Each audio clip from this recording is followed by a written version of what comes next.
All right, welcome to week 3. We're going to be discussing the material that is in chapter 3.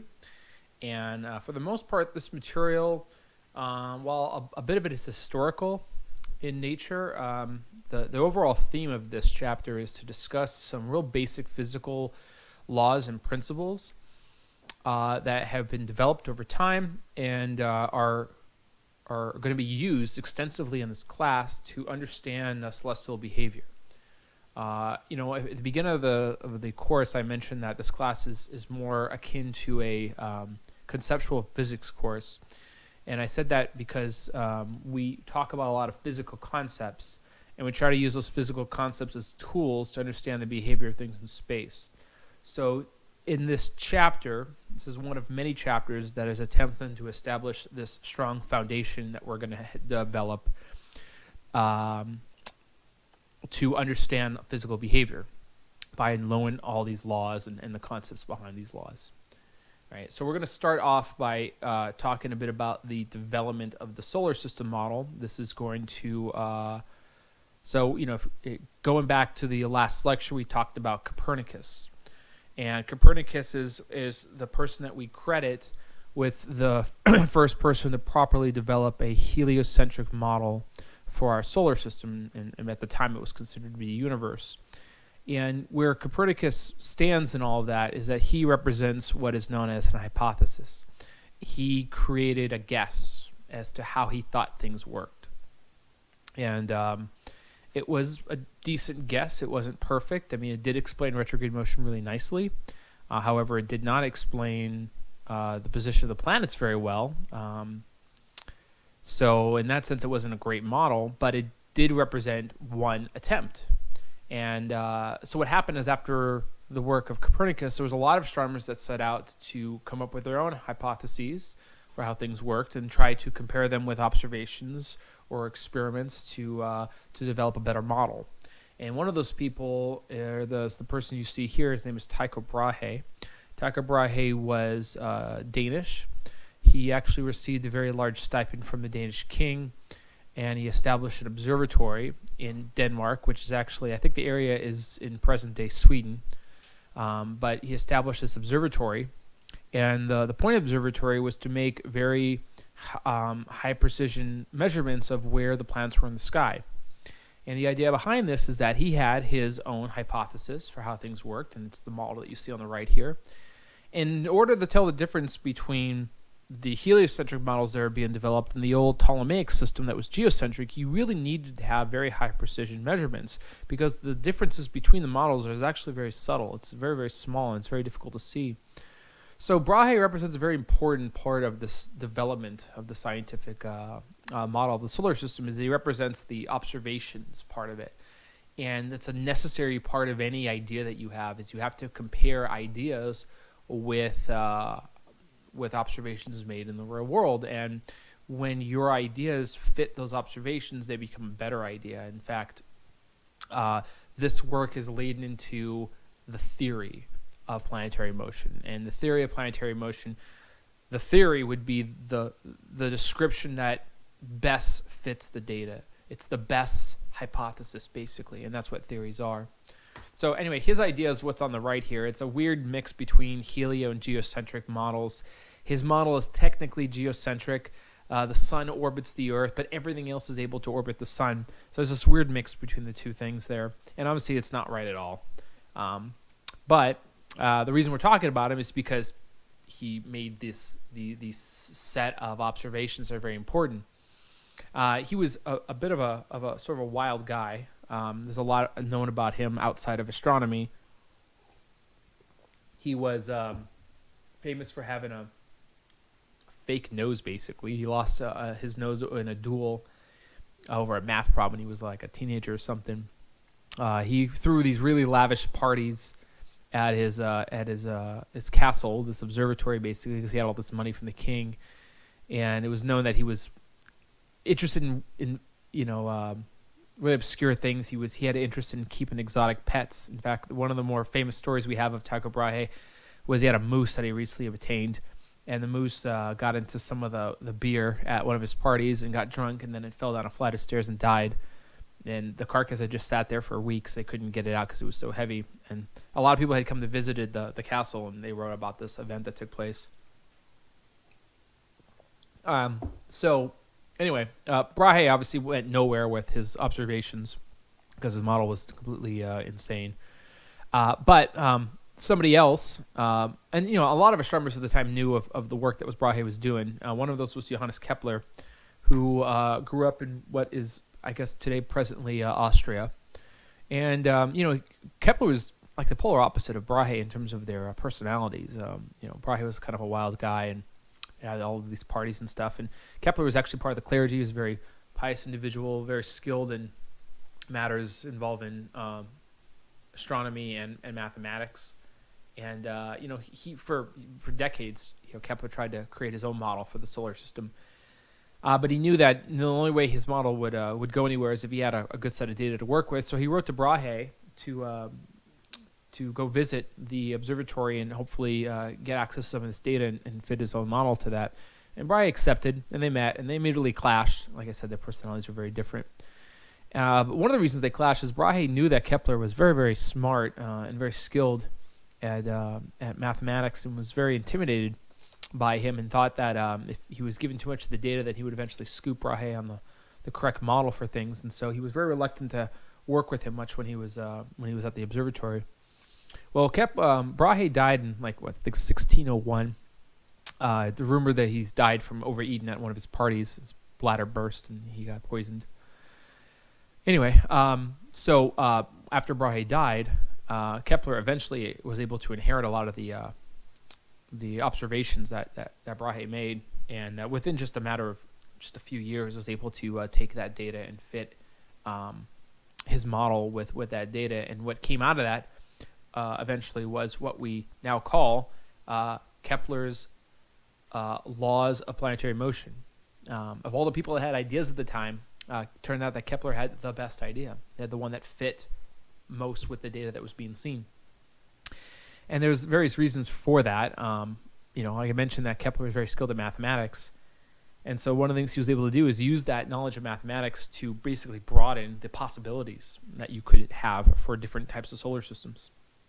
And the description you see at the bottom of the slide here is sort of the best way to, in a concise way, I guess, explain what his theory is. And it's that planets move around the sun on elliptical paths with non-uniform velocities. So a couple things about that. Circular motion is not necessarily part of the theory. You could have circular motion, but he broadened it to have other kinds of motion like ellipses, and that did work. And if you allow for ellipses, you automatically have to allow for other types of motion to occur, not uniform motion like the planets could speed up or slow down, for example. And in fact, I introduced these as not Kepler's theory of planetary motion. I actually introduced this as the law of planetary motion. And that is a law is sort of an elevated theory. It's a recognition by the scientific community that the theory is really good. In fact, it's so good that it's not going to be replaced with anything else because it is good enough for what it's meant to do. And that is true for Kepler's laws of planetary motion. They explain motion of objects in the solar system so well, it's really not necessary to replace the theory with anything that's better, because nothing really will be better for what it's meant to do. Now, that doesn't mean that Kepler's laws are perfect. They're not perfect. There's some aspects that they don't explain, which they're not intended to explain. And we have greater theories for some of those small variations that can occur. Now, we're going to go through these laws. These are very important laws. In fact, when Kepler developed these, initially he's just trying to develop something that works for our solar system. What he did not realize is that people will take this work, and for the centuries after his death, will take these laws and develop into other really dramatic things. We use these laws today for all kinds of stuff. We can use these laws to explain how any other solar system works. We use these laws to explain how binary systems work or triple star systems work. We can extend this to galaxies as well. We use Kepler's laws to understand how many stars exist in a galaxy, how much mass a galaxy has. The presence of dark matter was revealed through Kepler's laws. We discovered that our galaxy and most other galaxies contain supermassive black holes at their cores. That was work that was directly done through Kepler's third law. So These are laws you will hear extensively used throughout the class, so they're very, very important. Right? So let's go through them. All right, so there are 3 laws, and you definitely need to know these laws by their numbers. This first law here is directly speaks to the shape of orbits. And so the first law basically says this: the orbit of a planet about the sun is an ellipse with the sun at one focus. So what you see in the picture here is an ellipse. This is, however, a very exaggerated ellipse. The planets don't have ellipses that look quite this dramatic. So anyway, what makes this an ellipse is that it has a long end to it, and the distance from the long end to the other side is what's known as the major axis. Okay, so the horizontal line that goes across here is what we call the major axis. That's the distance between the farthest edges of the ellipse. The distance between the closest edges of the ellipse is the vertical line you see here, and it's called the minor axis. On the major axis, there are a couple points called focus points or foci, and the sun is placed at one of those. So the sun is not in the middle here. The sun is actually off to one side, and the more dramatic the ellipse looks, the more it's pushed out to the sides, basically. And so, as I mentioned, this is a pretty dramatic ellipse. In fact, if you saw the ellipses for the planets, you wouldn't actually. They look like circles, basically. Yeah, they don't dramatically differ that much from a circle. In fact, the reason why that is because, this first law doesn't exclude the existence of circular orbits. In fact, a circle is a special type of ellipse, so you can certainly still have circles for orbits. To understand that, it's like saying that, squares are rectangles. I mean, they technically are. A square is a special rectangle, and a circle is a special ellipse. If this major and minor axes are the same, then it's a circle. But if one is stretched out compared to the other one, that's what an ellipse is, just like for rectangles. Okay, if one side is stretched out more than the other side, that's a rectangle then. So circles are allowed, and in fact, the planets have ellipses that deviate very slightly from being circles, like less than 1% or something. So it's effectively like a circle, but that slight difference is actually very important. It was something that Kepler had to actually recognize and see that in theory. Okay, so there's some vocabulary you want to be familiar with here. Half of the major axis is what's called the semi-major axis. And the semi-major axis is the distance from the very center of the ellipse out to one edge. And it turns out that happens to represent the average distance between the planet and the star. So you can see that you can get much closer, like in this picture, you can see that we can get very close around the left side and very far away around the right side. But the average is the distance from the center out to the edge, called a semi-major axis. On the left-hand side is the point in the orbit where the planet gets the closest to the sun, and that is known as perihelion, closest to sun. That's what that means. On the right-hand side, we have what's called aphelion, and that is the point in the orbit when you are the farthest from the sun. And the planet will vary between these two distances, the average, again, being the semi-major axis. And so let me give you a couple examples of this so you understand what we're trying to understand here. The Earth. Okay, the Earth has a very mild ellipse. As I mentioned, it barely deviates from a circle. And as a result of that, there is a slight variation in distance. For the Earth, perihelion occurs in early winter, in January, actually. And so we're a little bit closer to the sun in January. And as a result of that, we move a little bit differently, okay? And that's where the second law comes into play, which let's just get to that. So the second law is about locations in the orbits and how things move, basically. Now, there's a more, it's kind of a fancy description for the second law that involves a concept in physics, which I'll talk about a bit later in the video lecture here. But let me just go through what it says, and then I'll kind of translate that to something that's more digestible, basically. So it says a line that joins a planet and the sun sweeps over equal areas in equal intervals of time. Okay, so I'm going to draw a line. The line goes from the star to the planet. And we imagine that planet moves along in its orbit, and say it goes to another point, and that is point 2. Okay, that line that we drew is sort of sweeping over an area. Okay, now in this picture, that sweeping over that area would be what I would call area 1, 2. So there's just some area. It's like a triangle. It's not quite, though, because there's like a little bit of a curve on one of the sides there, but it's very similar to a triangle. If we look at the planet some other time, say from 3 over to 4, that is another distance that the planet can travel on, and the line will sweep over another area as well, so area 3, 4. And what this law is saying here is that if those two areas are the same, then the amount of time it takes to go from 1 to 2 is the same amount of time it takes to go from 3 to 4. So this law, while it has a strange description to it, actually has some more manageable meaning behind it. And this statement that I'm going to put up here, right here, is kind of what that meaning is. So if you actually look at these distances that I described here, 1 to 2 and 3 to 4. Now I said that the time it takes to go across these distances are the same, but you can see in the picture, they're not the same distance. They're different distances. And so what this law really is a statement about changes in speed, changes in the speed of the object. And when a planet is closer to the focus occupied by the sun, it goes a little bit faster. Okay, so if you see in the picture here, going from 3 to 4, that's a bigger distance, but you're traveling in the same amount of time, therefore you must be traveling a bit faster. Now, as I just mentioned in the first law, the way it works for like the Earth is perihelion, that occurs in wintertime, and we travel faster in our orbit in wintertime. And if you actually add up the number of days in winter, it comes out to be about 88 days. And the reason why there's less days than 90 is because we go a little faster. And then you look at summer. Summer, that's when we're at aphelion. We're farther from the sun, not by a lot, but enough that the summer months add up to 92 days. And so we spend a little bit more time in summer, and it's because we're at aphelion and we go slower. So we travel through that section in our orbit a bit slower. Right? So that's a good illustration of that.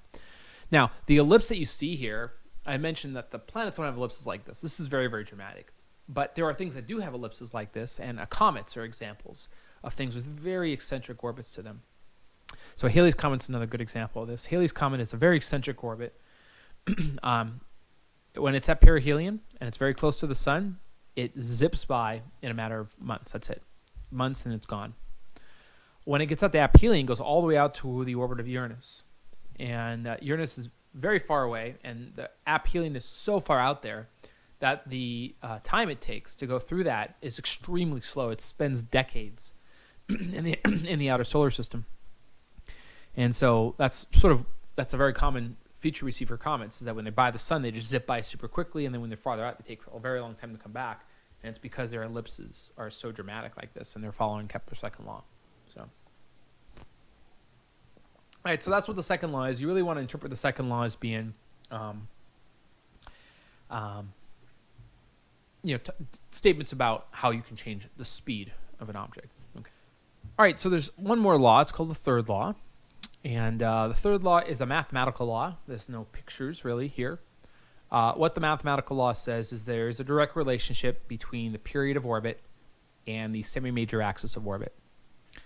So what that means is the amount of time it takes to orbit is directly related to how far away you are from the sun. So now that you can see that with the planets in our solar system, Mercury is the closest. Takes the least amount of time to go around the sun. When you look at the outer planets, way out, Uranus, Neptune, they take the longest time to orbit the sun because they are so far away. Okay, but there's actually a power law here. So it's not just a relationship. There actually is an equation behind this, and it turns out that if you choose the right units for things, that this becomes an equation. P squared equals A cubed. Okay, A is that semi-major axis that we introduced back in the first law. And there's a lot of implications that this equation has, and let me go through what those implications are. One of the things it says is that, well, I just said the first one actually. So planets that are farther away take longer to orbit. Okay, so that's one of them. Now, if you're farther away, it means it just takes a much longer path around the sun.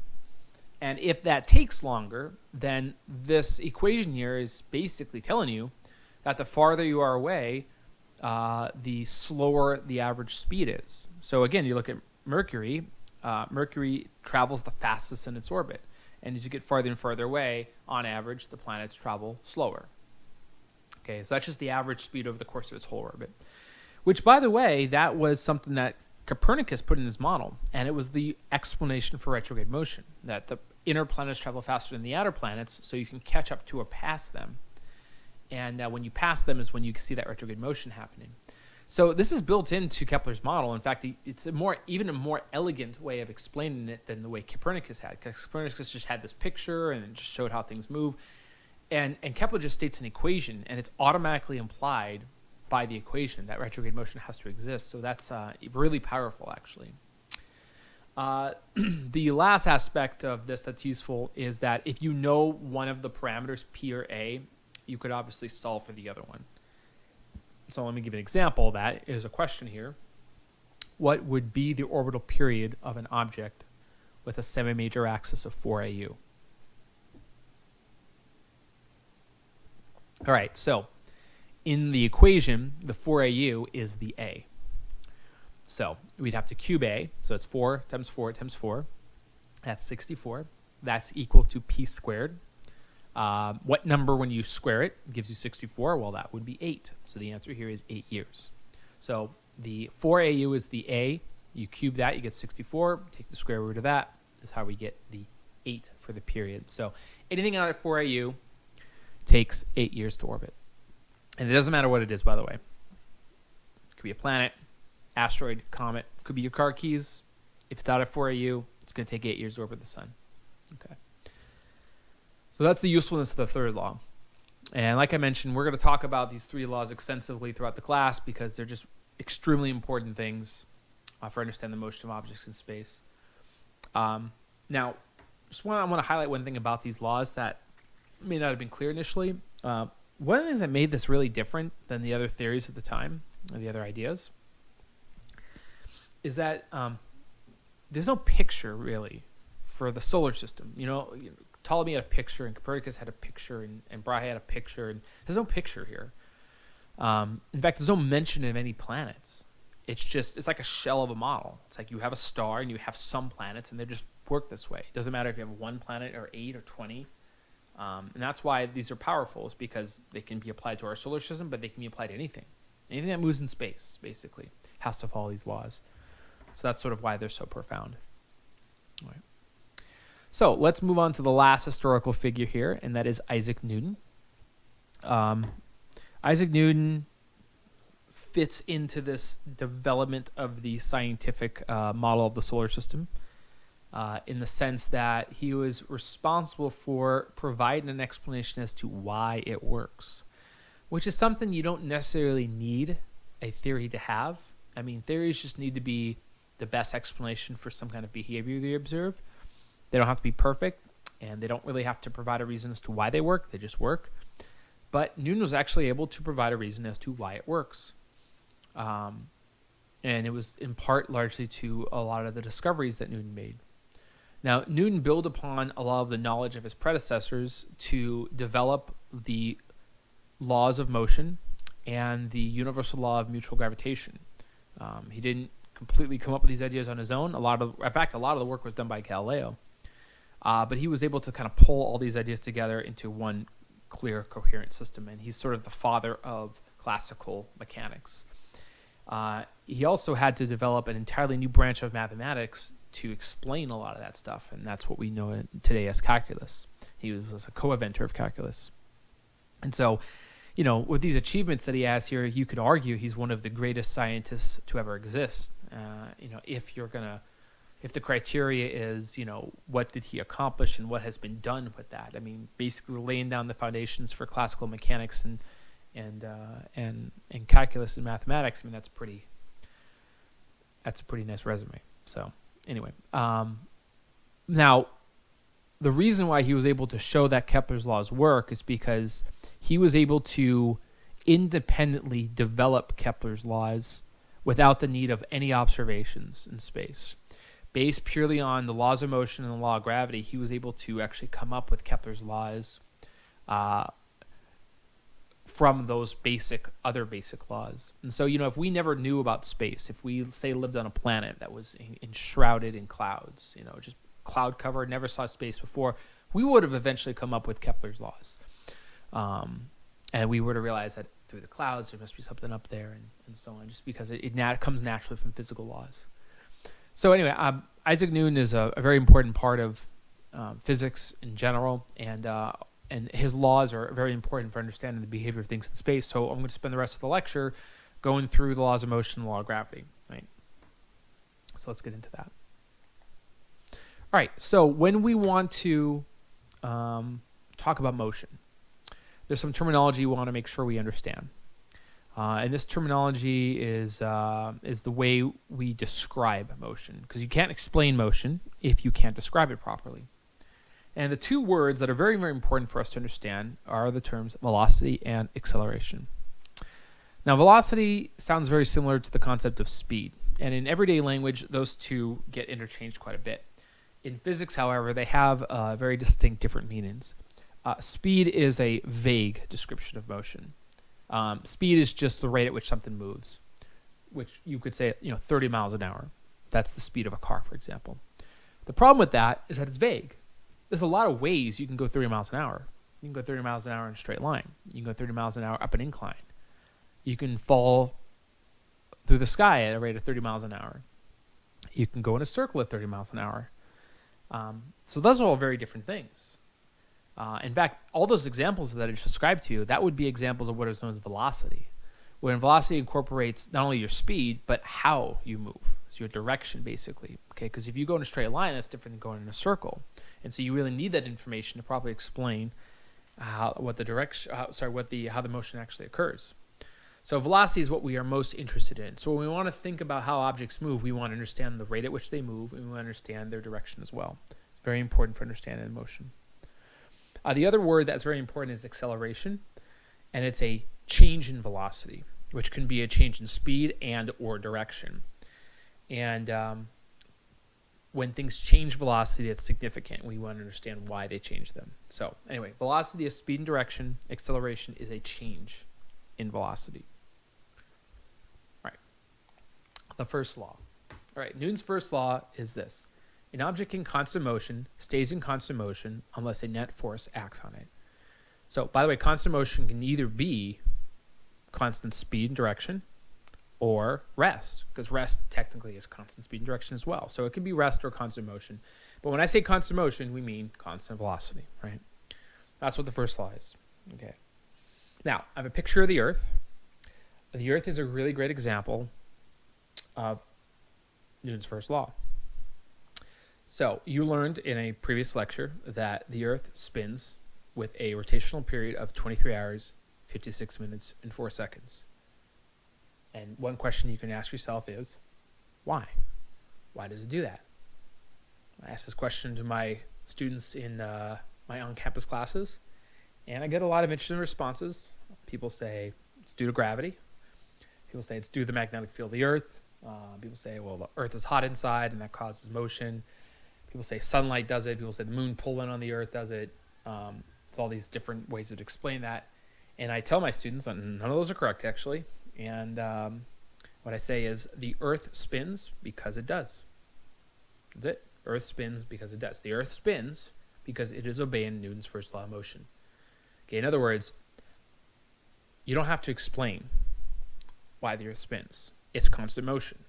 That's what Newton's first law is all about. There's no explanation for constant motion. It just is. Okay, now, you can, however, ask yourself a question this. How did it start? That's a fair question. At some point, 4.5 billion years ago, the Earth started spinning. So that's a fair thing to ask, and we can look into that later, and we will. But when you ask on a daily basis, from day to day, what powers the Earth's rotation? Nothing powers the Earth's rotation. Nothing's required. It's constant motion and will stay that way. In fact, the question becomes if it changes motion, you have to explain that. All right, so let actually illustrate this in another couple of ways as well. You're in the middle of space, and you throw a ball, say 30 miles an hour. That ball will travel in a straight line. It'll go 30 miles an hour for eternity, unless a net force acts on it, unless the sun gets in the way, the sun affects it, and it interacts with it. We send space probes to the outer solar system, and they needed some fuel initially to get out there, but now that they're out there, they coast. They don't need any more fuel because they're obeying Newton's first law. When we decide to travel to other stars, it's not as hard as it sounds in the sense of having fuel, because all we need to do is speed up to a given speed, and then we coast the rest of the way there forever until something affects us. So in that sense, we don't need an enormous amount of fuel to travel to stars. We can just speed up and get to some speed, and then we'll have to have something to slow us down, obviously. But yeah, Newton's first law is going to take us to the stars. So right now, the second law is an automatic extension of the first law. It addresses the what if there is a net force. So if there is a net force that acts on an object, that will produce an acceleration. So that will change the object's motion. And this is a tool that we use when we look at things in space and we see that their motion is changing. They speed up, slow down, change direction. Then we know that there is something that causes that. There is a force exerted on it by another object. There's something causing it, that change to take place, and we can look into why that's changing. Okay, there is an equation behind this. It's F equals ma, and that means there's a direct relationship between the acceleration that object experiences and the force on the object. And those are proportional to the mass of the object. So what it basically says is that objects with large masses, it's much harder to change their motion than objects with smaller masses. And that right there is what's known as the concept of inertia. If you have a bowling ball and you have, say, a beach ball, okay, the bowling ball has a ton of mass. So you apply a force to it, you really can't get its speed to change by much because it's so heavy. The same force applied to the beach ball is going to allow the beach ball to have a large acceleration because the mass is so small. It's just much easier to change its motion. So that's how mass is involved in that. So to illustrate that, I have a question here. In fact, I have these different scenarios. And these scenarios you kind of want to think about, is there a net force acting on each of these? And in relation to Newton's second law, the question you're actually asking yourself is, do these objects change their speed?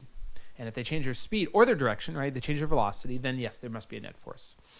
So look over these and try to determine if it's yes or no for any of these. Okay, the answers are, all of them are yes, except for the middle one, which is no.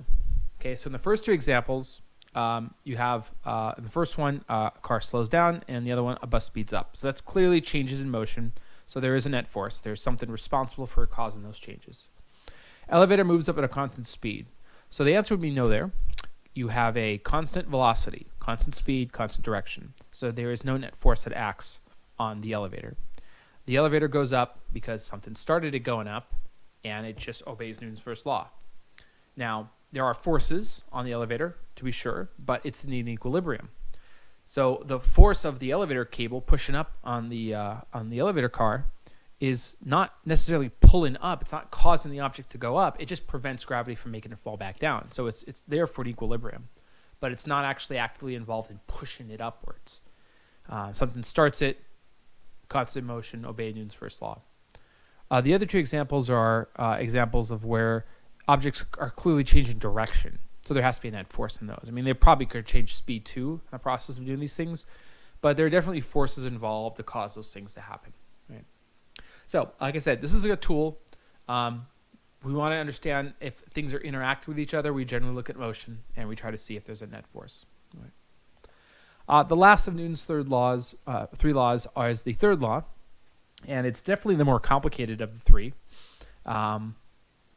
And it could be a little confusing, but after I explain the concept here, hopefully it'll be very clear to you what's going on. Now, you typically hear a very kind of ambiguous, I guess you would say, description of the third law, which is for every action there's an equal and opposite reaction. And I'm not really a big fan of that description because it's really incomplete. It's almost wrong. It's so simple. The description I have here that I've come up with is what I think is actually a much more useful to understand it. It says that every force exists as one part of an interaction pair. So no force exists by itself. Every force has another force that is part of an interaction that exists between two objects. The pair of forces are equal in their magnitude, they're opposite in their direction, and they're equivalent in nature. So in the example of the hammer and the nail, you hit the nail with the hammer, and they both exert forces on each other. That's an interaction. There are two forces there, hammer on nail, nail on hammer. They are equal in magnitude, same in nature, same kind of force, opposite in direction. Okay, so that's a great example of Newton's third law. What's an example of something that's not Newton's third law? Sitting in your chair is not Newton's third law. Okay, so you think about that. You're sitting in your chair, and what keeps you down is gravity. Gravity attracts you, right, to the ground.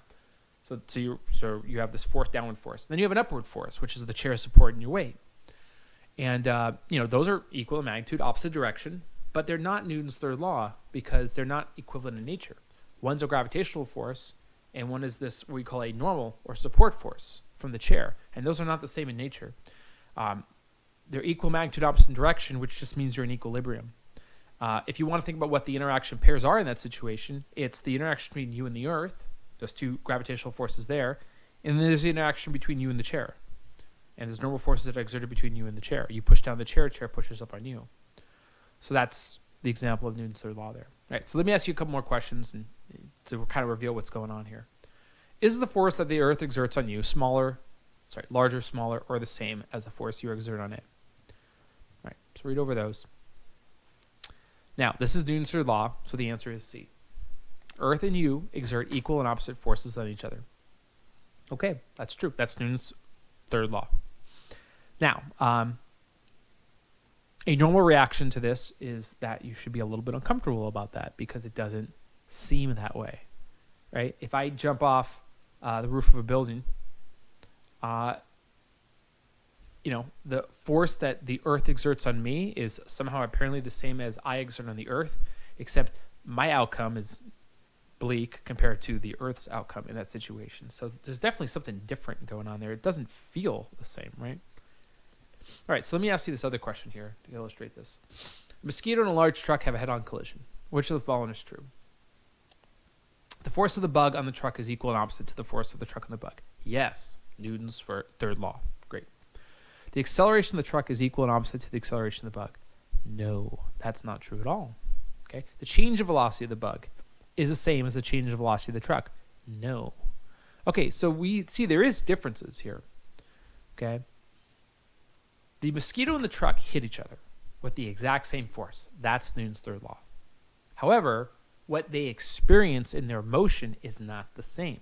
The acceleration of the truck is basically negligible, doesn't really change its motion at all, whereas the bug has a very dramatic change in its motion, right? It goes from traveling in one direction to getting smashed and traveling in the other direction instantaneously almost. So why is there a difference? Well, here's the essence behind this.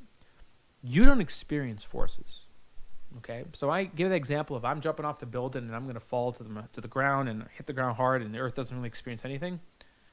Well, there's a big difference there because while the forces are the same, you don't experience forces, you experience motion, and the motion's different. Okay? For the mosquito and the large truck, the mosquito has a very tiny mass, right? So it will experience a very large acceleration. M times A equals force, right? Force equals mass times acceleration. So the product of the mass and the acceleration equals the same number. The large truck is an enormous mass compared to the mosquito. And so for the same force, its acceleration is very, very small. So it's the accelerations that are dramatically different. Okay, I have a tiny mass compared to the Earth. So my acceleration is enormous, and the Earth's acceleration is tiny. Technically speaking, if I jump off a building, the Earth would accelerate upward a very tiny amount. It's negligible. You can't even measure it. But due to the interaction, there has to be a little bit of interaction that takes place like that. So that's what the difference is here, is that difference in masses, we'll see different big changes in the motion of the objects. But the forces are still the same. And that's a very important part of it. All right. So a few more topics here to finish this up. We have another topic in physics that's referred to as momentum. It's a product of mass times velocity. And one of the things that's important about momentums is that forces can change momentums. And we won't talk about normal momentum much in this class. What we actually want to talk about is motion that's due to spinning or orbiting, and we call that angular momentum. And so that's just, it describes how fast objects spin, or basically how they spin. And what we are interested in is a special physical law that is called the conservation of angular momentum, which, by the way, when we talked about Kepler's second law, that funny description, that description was crafted with the conservation of angular momentum in mind. That's why it was worded in that weird way. Okay, so angular momentum is mass times velocity times radius. Those are three parameters that are involved in angular momentum. And the same kind of rules for the Newton's laws of motion work here. Angular momentum is conserved, so what that means is an object will stay with a particular rotational speed unless something affects it. Okay, it's the same kind of deal here. But when it is affected, what will happen is one of these parameters changes, and another parameter has to change in proportion to make sure that the angular momentum is always conserved. And so one very famous example that you hear about, this is a very common textbook example of this, is an ice skater. The idea with the ice skater is they extend their hands out very far from their body, so that effectively increases the radius of the object that's spinning, and they set themselves in motion, so they cause themselves to spin very, very fast, and then they pull their arms inward. And when you pull your arms inward, you're changing the radius. So if I go back to that equation here, you're changing the radius of motion, right? So if you pull your arms inward, the radius goes down, so something has to go up to compensate, and the object is obviously not going to change its mass, so what happens is the velocity has to go up. And that is probably the most common way we experience this behavior in the world, is that when objects shrink, they have to spin faster. And so that will be a very important concept again as we go through the class and discuss things. This is largely explains why things spin the way they do, the rates at which they spin. It's because they start off as these larger objects and they shrunk down due to gravity, and that caused them to spin very, very fast. So that's what the concept of momentum is in terms of motion.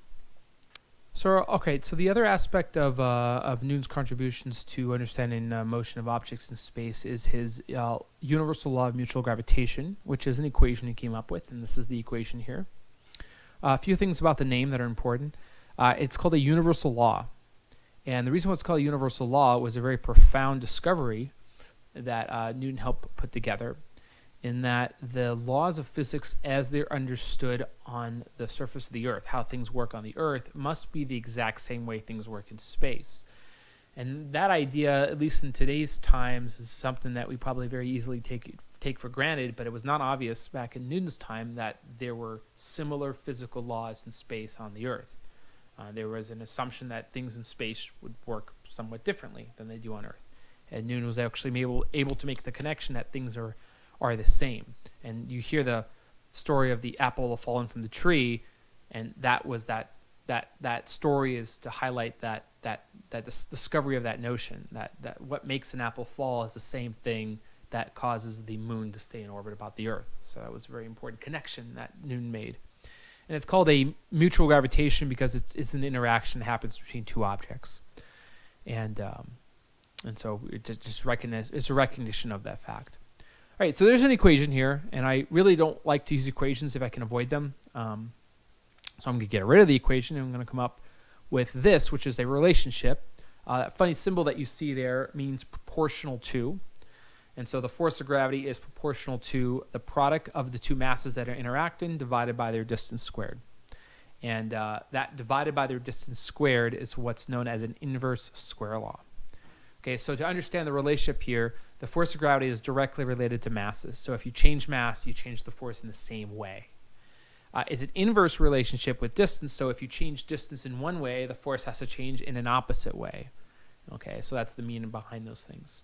And so for this law, I really want to communicate the concepts. That's why I'm not really interested in having you plug in numbers and get numbers out using your calculator or anything like that. So to illustrate the concept, we're going to go through a series of questions. Okay, here's the first question. If you increase the mass of one object by a factor of 2, how is the gravitational force between the two objects affected? Okay, so what you really want to do when you're thinking about these questions here is you're asking yourself two questions. First, does it go up or down? And then you want to consider the number. Okay, so we're changing the mass. Okay, force and mass are directly related. So if you increase one, you're going to increase the other one. So clearly A or B is one of the answers here. And how much are we changing things by? Well, one mass is changed by a factor of 2. So that means the mass goes up by 2, the force would have to go up by 2 as well.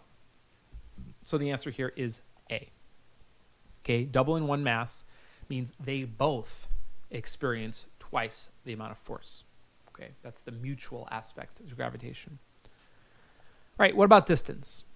All right, so there's an inverse relationship with distance, right? So what we're doing here is we're going to decrease the distance between two objects by a factor of 2. So we are moving them closer together, okay? And because of the inverse relationship, if you decrease distance, that means force has to increase. So the answer is A or B here. Okay, so the nature of the inverse relationship, if one goes down, the other goes up, and vice versa. All right, so then how much? Well, it's an inverse square law. So any changes that happen, the actual effect goes as a squared factor. So if you take that 2 and you square it, you get 4. So the answer here would be B. Okay, moving things closer together by decreasing distance makes force go up by a factor of 2 squared. Simple enough. If this was by a factor of 3, the answer would be 9, 3 squared. Okay, if we instead increase distance, then we would expect force to go down. Okay, so that's the nature of the inverse square law. So this is a more complicated question that actually changes all of the different parameters involved. So you kind of need to consider how each one changes, and then you combine that all together. So look at this question. You may want to really think about this, pause the video or something, and really ponder what's being asked here. All right, so let's talk it through. We are increasing both masses by a factor of 2. Okay, increasing both masses by a factor of 2. We know that makes the force go up. And it'll go up by a factor of 2 times 2. 2 for each mass. So that would mean up by a factor of 4 for just the masses. Okay, now we're going to increase separation by a factor of 4. Well, moving things farther apart would make gravity go down by a factor of 16. That's 4 squared. So let's combine those two together. The masses make things go up by a factor of 4. The distance makes things go down by a factor of 16. So overall, you're down by a factor of 4. So the answer here is B. Okay, so, and one of the things you can do is if the concepts, you don't fully grasp them on the first take, one of the things you can do is you can imagine changing the symbols with the numbers that correspond to their changes. So for each M, you put a 2 in its place. For the R, you put a 4 in its place. And then you have like a fraction you have to simplify, right? It's 2 times 2 on top, that's 4 over 16, that's 1/4.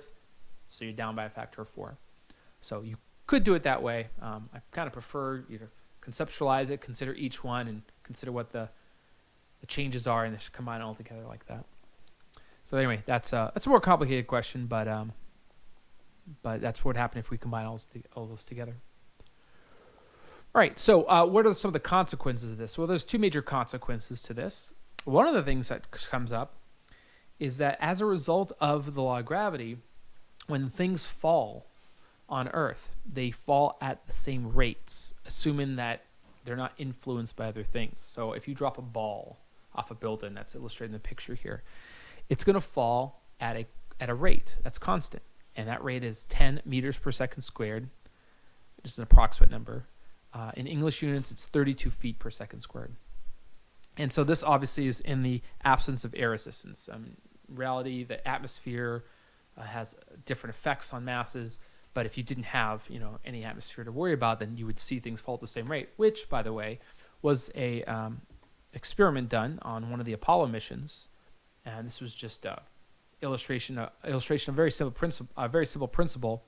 I'll put a link in the description for you to watch the video, but it just demonstrates one of the astronauts dropping a hammer and a feather. And, you see when they're dropped, they fall at the same rate. They hit the ground at the exact same time. And now, of course, on Earth, a feather would take much longer to hit the ground because there is air resistance, and air resistance does have a factor of mass involved. But assuming no air resistance, things do fall at the same rate. The reason why this happens is because when you look at the law of gravity, it involves the mass of the Earth and the mass of the ball divided by the distance between them squared. Right? And the distance between them is basically the radius of the Earth. And then when you try to consider what kind of acceleration that would give, you set that equal to ma. That's the mass of the ball times the acceleration.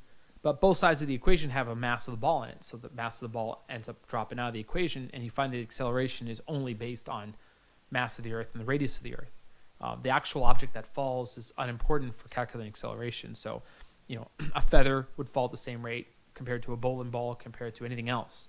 Again, not counting for air resistance. So that's a very important distinction. Another distinction about the law of gravity is a kind of a misconception a lot of people get when we are looking at things in space. When you look at space shuttle or the space stations, one common thing you see is, you see the astronauts and they're weightless in the space shuttles. And it kind of, a lot of people see that and it communicates to them that, there must not be any gravity in space because they're just floating around. And that's simply not true. There's definitely gravity in space. I mean, the astronauts cannot stay in orbit unless there is a gravitational force. But they're weightless. And that's different than saying there's no gravity. Okay, I mentioned earlier, if I jump off a building, right? If I jump off a building, I'm weightless, actually. I'm an astronaut for those few seconds. I'm floating through the air. Weightlessness just means there's nothing supporting your weight. And that happens when you're in a state of free fall. So jumping off a building is a state of free fall. And being in a spacecraft in space is free fall as well. I mean, imagine this, right? Say I take a ball and I can throw it at superhuman speeds, right? Just insanely fast, straight in front of me. If I throw it fast enough, the ball will fall, But if it's thrown fast enough, the ball will fall, but the Earth will actually curve away faster than the rate at which the ball falls. That's what it means to be in orbit. You're so high up, you're moving so fast that as you fall, which all space shuttles, satellites, everything does, they fall, but they miss the ground. They're so far up, they travel so fast that they miss the ground. The Earth curves away faster than the rate at which they fall. And so they're constantly falling. And that's what orbiting is. Orbiting is constant free fall. And because you're in constant free fall, you only have one force on you, and that's gravity. It's just like if I jump off a building, one force on me, gravity. So they have this weightlessness to them. There's definitely gravity in space. If you work out, at the distances they are, there's still significant acceleration due to gravity. And again, there needs to be others that can't stay in orbit. But it's definitely a big misconception that there's no gravity in space. There's definitely gravity in space. And the fact that things orbit is an illustration of that. Okay, so that takes us to the end of the week 3 video lecture. Next week, we're going to get into some details about how the sun behaves and how the moon behaves. And in the process, we're going to be building more information about how the physical laws and principles work to explain behavior. Right? So we're going to continue with that. And I'll see you next week.